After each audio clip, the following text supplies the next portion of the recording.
ಹರಿಯಾಣದ ಅಂಬಾಲಾ ಜಿಲ್ಲೆಯಲ್ಲಿ ನಡೆದ ದುರ್ಘಟನೆಯೊಂದು ಹೃದಯ ಕಲುಕಿದೆ. 220 ಅಡಿ ಆಳದ ತೆರೆದ ಕೊಳವೆ ಬಾವಿಗೆ ಬಿದ್ದಿದ್ದ 4 ವರ್ಷದ ಬಾಲಕ 21 ಗಂಟೆಗಳ ದೀರ್ಘ ರಕ್ಷಣಾ ಕಾರ್ಯಾಚರಣೆ ನಂತರ ಹೊರ ತೆಗೆಯಲ್ಪಟ್ಟರೂ ದುರಾದೃಷ್ಟವಶಾತ್ ಆಸ್ಪತ್ರೆಯಲ್ಲಿ ಮೃತಪಟ್ಟಿದ್ದಾನೆ. ಅಂಬಾಲಾ ಜಿಲ್ಲೆಯ ದಣಿಯೂರು ಗ್ರಾಮದಲ್ಲಿ ಮಂಗಳವಾರ ಬೆಳಗ್ಗೆ 6:30 ಸುಮಾರಿಗೆ ಈ ಘಟನೆ ನಡೆದಿದೆ.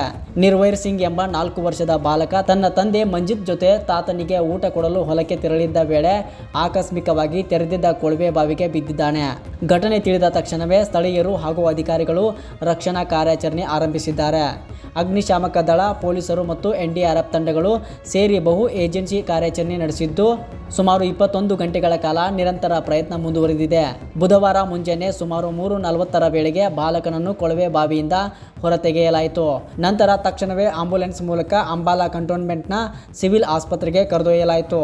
ಆದರೆ ಆಸ್ಪತ್ರೆಯ ವೈದ್ಯರು ಮಗುವನ್ನ ತುರ್ತು ನಿಗಾ ಘಟಕಕ್ಕೆ ಸಾಗಿಸುವಾಗಲೇ ಮೃತಪಟ್ಟಿದ್ದಾನೆ ಎಂದು ದೃಢಪಡಿಸಿದ್ದಾರೆ. ಈ ದುರಂತ ಘಟನೆಯು ಗ್ರಾಮದಲ್ಲಿ ಆಘಾತವನ್ನು ಉಂಟು ಮಾಡಿದೆ. ಇಂತಹ ಘಟನೆಗಳು ಮರುಕಳಿಸದಂತೆ ತೆರೆದ ಕೊಳವೆ ಬಾವಿಗಳ ಸುರಕ್ಷತೆ ಕುರಿತು ಮತ್ತೆ ಪ್ರಶ್ನೆಗಳು ಎದ್ದಿವೆ.